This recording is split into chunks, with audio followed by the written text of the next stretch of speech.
Praise the lord. ప్రభువైన యేసుక్రీస్తు వారు ఈరోజు మనకు అందిస్తున్నటువంటి వాగ్దానం యోబు 42వ అధ్యాయం 10వ వచనం.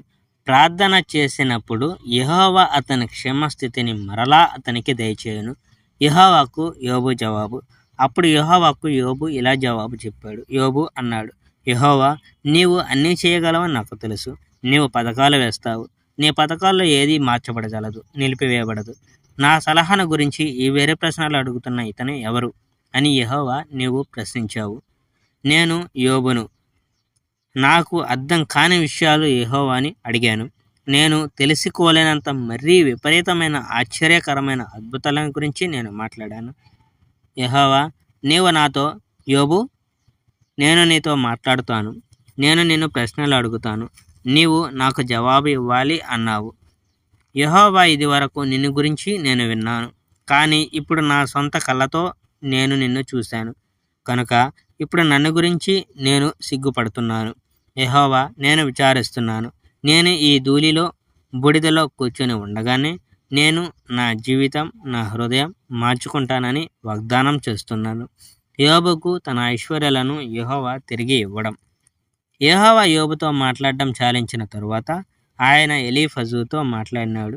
ఎలీఫజు తేమాను పట్టణస్థుడు. ఎలీఫజుతో యెహోవా ఇలా చెప్పాడు, నీ మీద, నీ ఇద్దరు స్నేహితుల మీద నేను కోపంగా ఉన్నాను. ఎందుకంటే మీరు నన్ను గురించి సరిగా చెప్పలేదు, కానీ యోబు నన్ను గురించి సరైన సంగతులు చెప్పాడు. యోబు నా సేవకుడు కనుక ఎలీఫజు, ఇప్పుడు 7 ఎద్దులను 7 పుట్టెలను నీవే తీసుకో. వాటిని నా సేవకుడు యోబు దగ్గరకు తీసుకుని వెళ్ళి మీ నిమిత్తం దహన బలిగా వాటిని అర్పించండి. నా సేవకుడు యోబు మీకోసం ప్రార్థిస్తాడు. అప్పుడు నేను అతని ప్రార్థనకు తప్పక జవాబిస్తాను. అప్పుడు మీరు శిక్షింపబడాల్సిన విధంగా నేను మిమ్మల్ని శిక్షించాను. మీరు చాలా అవివేకంగా ఉన్నారు కనుక మీరు శిక్షింపబడాలి.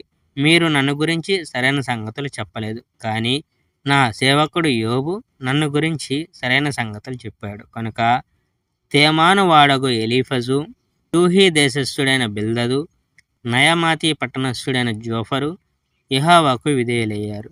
అప్పుడు యెహోవా చెప్పినట్లు వాళ్ళు చేశారు. అప్పుడు యెహోవా యోబు ప్రార్థనకు జవాబిచ్చాడు కనుక యోబు తన స్నేహితుల కోసం ప్రార్థించడం ముగించాడు.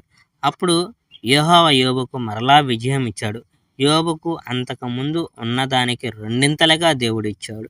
యోబు సోదరులు, ఆడపడుచులు అందరూ తిరిగి యోబు ఇంటికి వచ్చారు.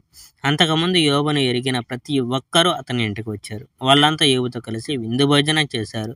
యోబుకు యెహోవా చాలా కష్టం కలిగించాడు కనుక వాళ్ళంతా అతనిని ఓదార్చారు.